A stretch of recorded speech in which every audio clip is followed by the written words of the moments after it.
Hello, today I have the privilege of speaking with Joth Riggs. He is doing his feature debut as a director in Night of the Sicario. How are you doing today? I'm good, Emmanuel. How you doing? Very good. Very interesting film. Not really what I had fully expected. Usually, when you see the term Sicario in the title, you're expecting really one note kind of. And I think that your film did a great job at kind of switching it up a little bit and giving us something unique.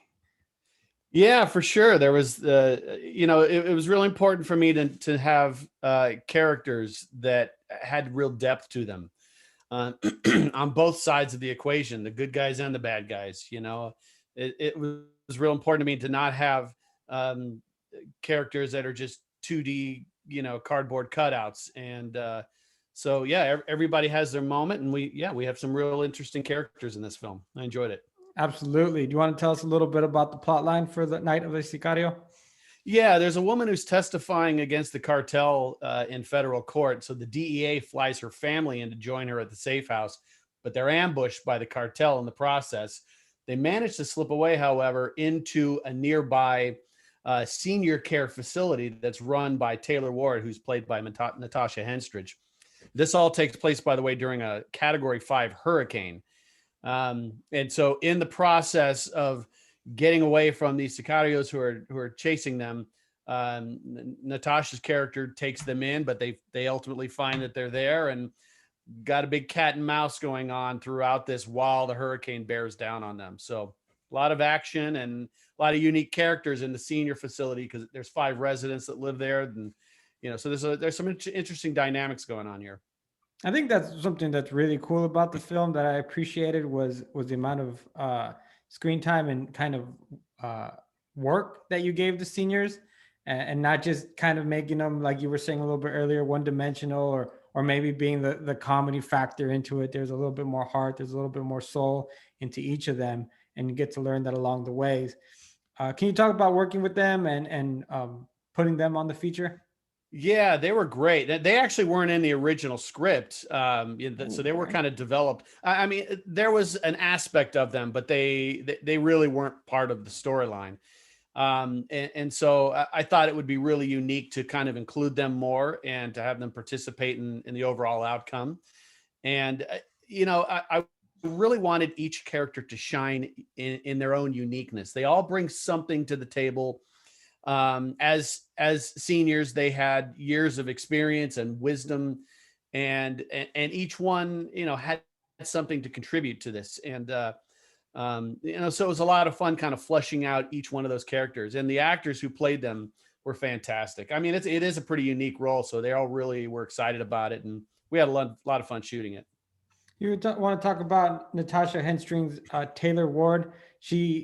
It seems like she's trying to get by, and it just and by the time this happens, it almost just seems to be like, okay, great, we're gonna have to deal with this too, which I found very interesting because it seems very believable. You can Yeah, talk about yeah. her character and that development. Yeah, why not? Here's another thing. Bring it on, right? Yeah, that was basically her attitude. Her place was kind of having financial troubles, and we see that early on in the story. And but she has a real, her father started the business when she was young. It was mission oriented for them as a family.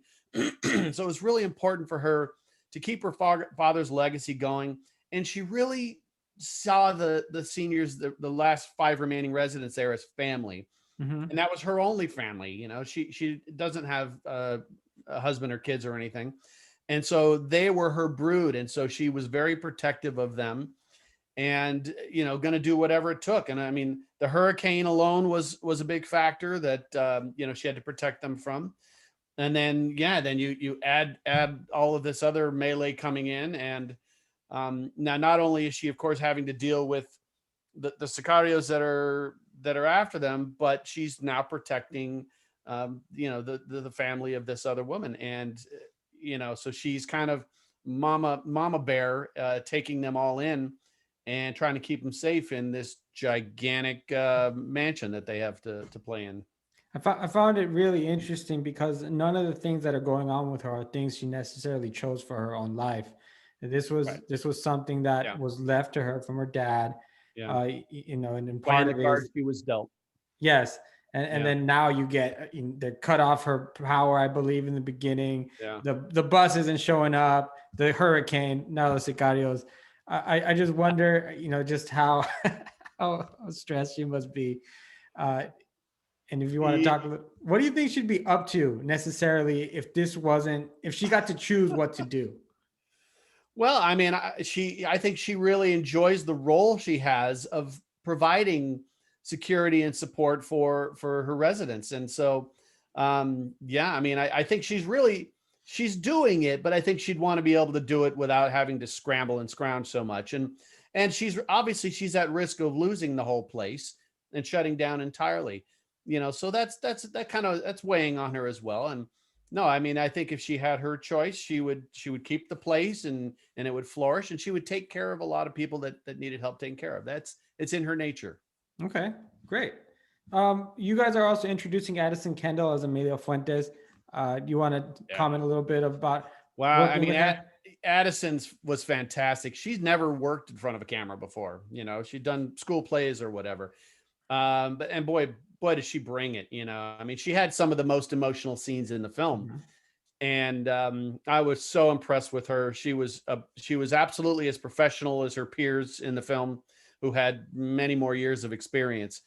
And you know, she was willing to do whatever it took, and you know, including you know, the scene, if you recall, her outside on the roof in the rain. And I mean, she was a trooper. She said, "Yeah, let's go, let's do this." You know, it's so she was a joy to work with. I loved it. I do remember that scene, and I was gonna bring it up as well because I was like that must have been brutal. Yeah, yeah, and it was fire hydrant water, so it was Ooh. cold water. And you know, I mean, we had nice warm stuff for her immediately off camera, but during those takes, you know, and I wanted it that because you know, she was shivering, but that's exactly how her Mhm. character felt. I mean, it was cold and all of that, but obviously she's in total fear. Mhm. And so it really played well into the scene. And you know, we talked about all of this ahead of time, and she was fully aware of all of that. And she was like, "Yep, let's do it. You know, I want to make this real." And she wasn't actually up on a two-story roof for, even though that's what it looks like. It's all cheated. She was only about a foot off the ground, so she was completely safe. But still, it was a great harrowing scene, and she did a great job. Absolutely. Speaking of sets, is this something that all took place in one mansion, or do you guys have sets for the different things? You know, it's amazing. We pulled it all off in one house, but this house was humongous. It had 20 bedrooms and 5 stories and an elevator. So we never had to use the same section of the house twice. All of the different hallways and rooms that we're in are not us cheating and doubling, you know, the same place. It's us in a whole different part of the house. So it was like a character, you know, in and of itself in the film. It was a really great place to work. So I'm assuming that made it a little bit easier to film. Yeah, plus it was bigger because it's old. I think, you know, almost 100 years old. And so the hallways were nice and wide. The doorways were wide. Really allowed for a film crew to move around in there and work. Yeah, it was great. Good place. So what was it for you like being your feature debut as a director? Yeah, it was a lot of fun. I mean, it maybe have been my debut as a director, but I've been in the business almost 30 years, and I've done almost 100 movies and TV shows. So the set was just another day at the office for me. And I had a lot of people that I had worked with for many years on the set. So it was a family atmosphere.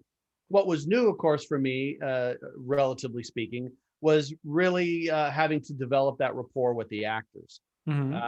You know, that, and I was so fortunate to have this particular cast. I mean, from Natasha all the way down, everybody was really great to work with. I mean, Manny Perez and Roberto Sanchez, the two main Sicarios, were so top notch and professional. And as scary as they were, you know, in front of the lens, they were completely, you know, professional and great to work with behind the lens.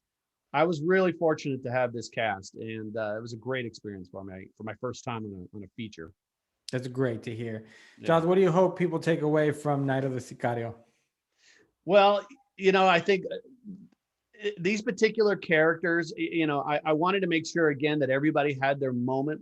And I want people to sort of understand people at different stages of life and respect them, respect their wisdom, and know that, not everybody's had easy choices. Even the Sicarios, we have a little bit of a background on, what got them to that place. And, kind of just an understanding of, what people have to go through to get where they are, and really just learn to respect people for their life experience. Well, And have fun, because it was it's a great action film. Just have fun with it. yeah, that should be the primary thing. Have Yeah, fun with it. absolutely. So Night of the Sicarios out April 16th in theaters, and then on demand digital April 20th. Joth, thank you so much for your time. Congratulations on your film. And Yeah. we Thanks hope to so see you on much. the next Yeah. one. Yeah, it's great talking with you, Emmanuel. Thanks so much. Appreciate Likewise. it. Enjoy the rest of your day. You too. Take care.